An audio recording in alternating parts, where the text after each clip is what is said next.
So I want to show you something before we get into this.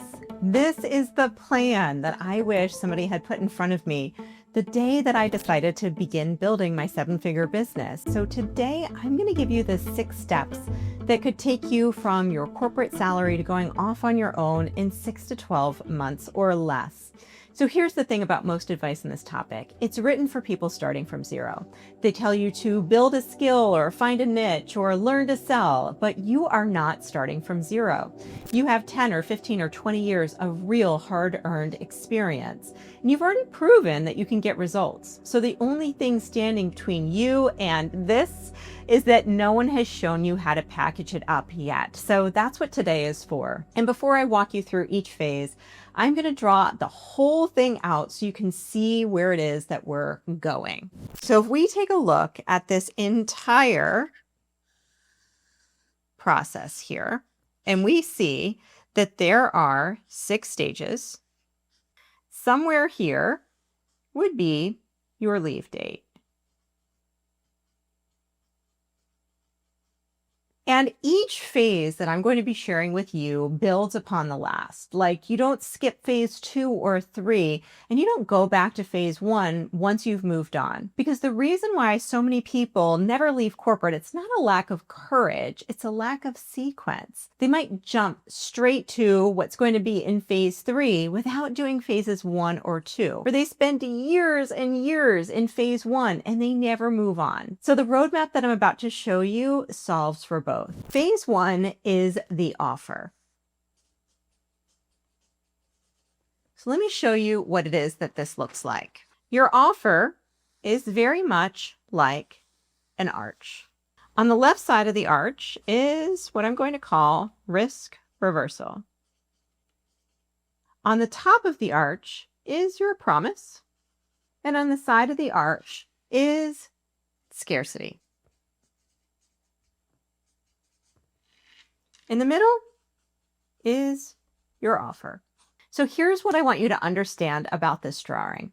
An arch only holds together because every piece is in place. So if you pull out the keystone, which is the promise, the whole thing falls apart. And that's what a great offer does. All 3 elements have to be there. The keystone is your promise, and your promise is not necessarily your entire career or a 20-page Canva document like I saw recently with a new student. It's the one specific thing that you've done so many times that it feels kind of obvious to you, but it might take somebody else years to figure out. So here's the question that defines it. What's the one problem that I am most capable and credible to solve? And who is losing sleep over it right now? Now, keep in mind, I didn't ask what you're passionate about, and I didn't ask what it is that you're loving to do. I asked what you're credible to solve, because your clients are not buying your passion. They are buying your track record. For somebody with 20 years in HR, that might be helping a growing company stop losing people in their first 90 days. For someone in finance, it might be helping a founder understand why revenue is up, but cash is always disappearing. For somebody in operations, walking into a business and immediately seeing the bottleneck everybody inside is too close to see. That's your promise, and it sits at the keystone because everything else rests on it. The second piece is risk reversal. And at the early stages especially, you want to remove the perceived risk of working with you. So think about it from the client standpoint. If they don't get the result, or if they don't enjoy working with you, what happens? Having a clear, honest answer to that question removes all that hesitation before it becomes an objection. And the third piece is scarcity. And here's how I want you to think about it.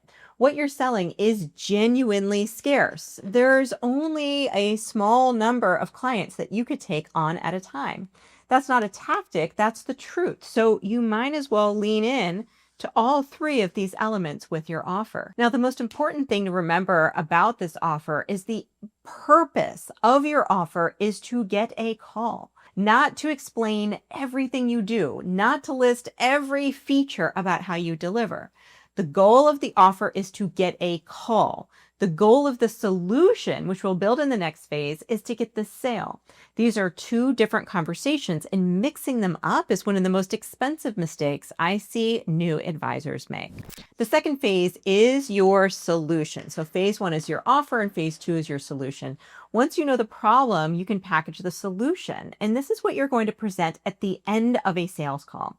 You never want to go into a call with a pre-packaged scripted template. I've seen that time and time again, and you will lose a tremendous amount of money doing that. I think so many people want to package the solution in advance because it makes them kind of like less nervous for the call. But if you're just talking to somebody without actually listening to what they have to say, because you're waiting for the opportunity to pitch your pre-scripted solution, they will be able to tell, and your solution won't be as good. Also, this is where I see people get stuck in the wrong way. They over-engineer it. They create a 12-page proposal with 5 deliverables and custom scopes for every single product. That is not a solution. That's a nightmare. So let me show you what a real solution looks like.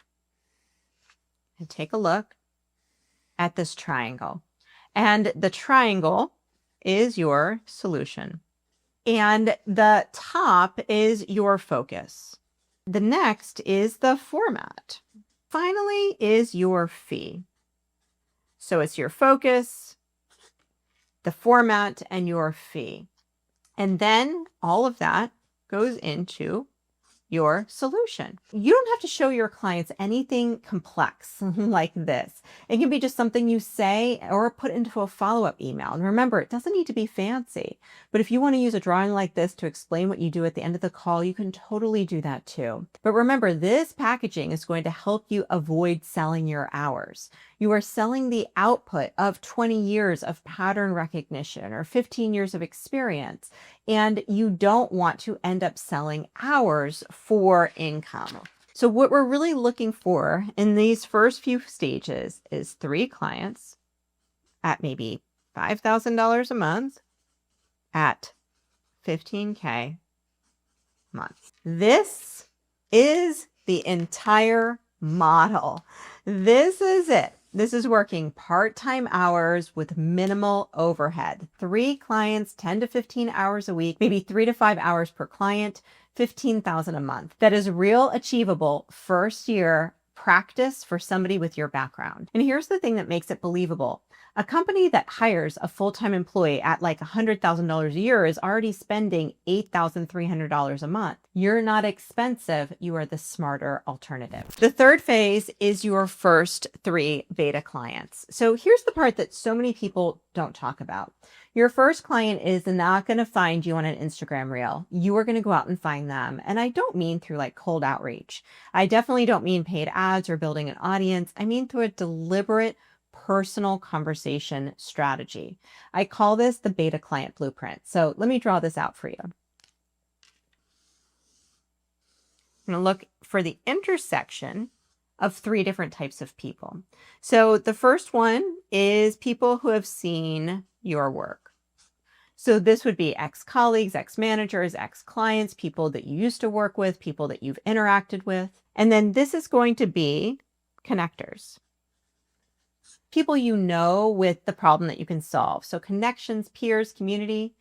And then the others will be organizations.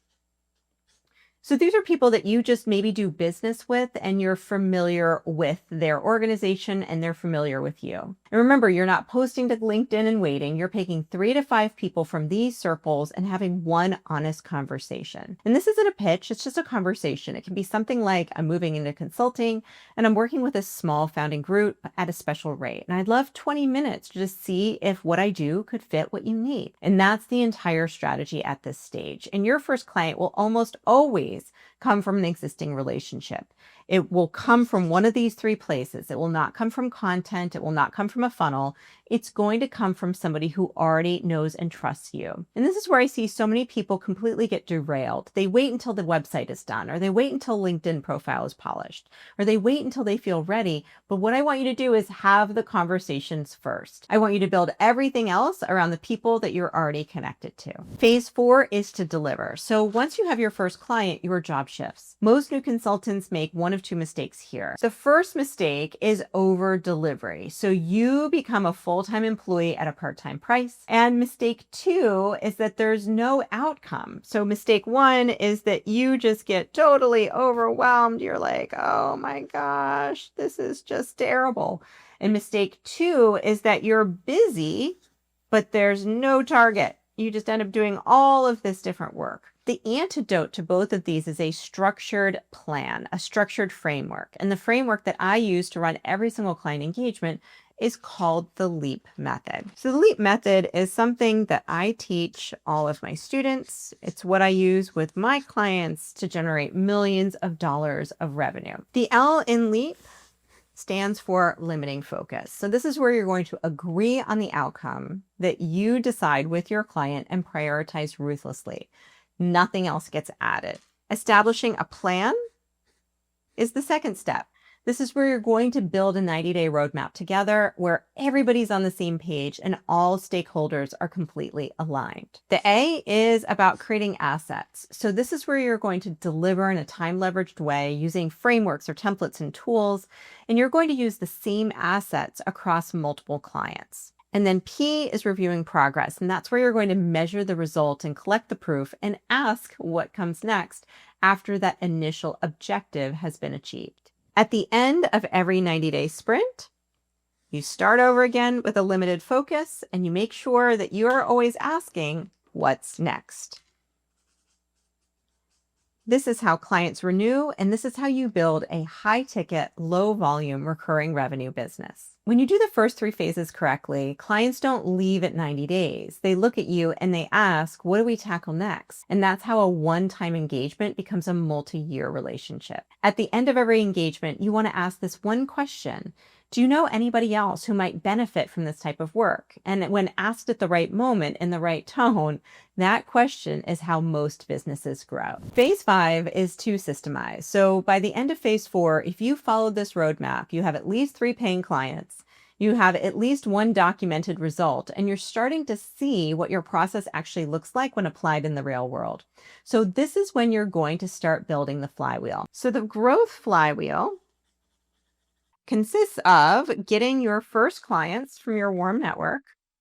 Then you're going to gain case studies and testimonials. So we'll do first clients, case studies, and testimonials. Then you're going to use them to get more clients. Then you're going to maintain a pipeline. And this is how you continue to grow your practice. As the growth flywheel starts to take off, getting more clients might consist of developing an expert brand or posting some of those results online. It may consist of just building an in-person network so that you can continue to grow your pipeline. It's completely up to you, but at this point, I would highly recommend just 1 post or 1 short video or 1 article per week that proves that you understand the problems that your clients have. And I'm not talking about building some kind of online personal brand, and I'm not talking about posting every day, and I'm definitely not talking about going viral. But this is the difference between a referral-only business and one that starts attracting inbound interest over time. And there's a sequencing principle I want you to tattoo somewhere, anywhere on your computer, on a little Post-it note, wherever you're going to see it. And I want you to write this in large letters. Income first, audience second. Always in that order. What I want you to know about this multi-phase approach is that it's so important to build income first through direct client work. And then you can build an audience and brand as a byproduct of delivering results. And this is the move that separates the people who actually leave corporate and leave what they're doing from the ones who spend years building a following and wondering why they keep bottoming out on cash flow. The 6th phase is to scale. So within the first 5 phases, I want you to picture not more clients, better clients. So phase 6 is to scale. And this is where you're not necessarily going to get more and more clients, but your clients are going to get better and better. And the move from phase 5 to 6 is a lot like this. It's going to be a stair-step approach where initially you're going to have maybe a few clients at a little bit of revenue. And then you'll get a few more clients, but you'll charge more. And then eventually you'll charge a little bit more and work a little bit less. And then this is where you're going to find freedom. During phase 6, you raise your rates. You get more selective about who you take on. You let go of clients that aren't a great fit, and all of this is totally normal.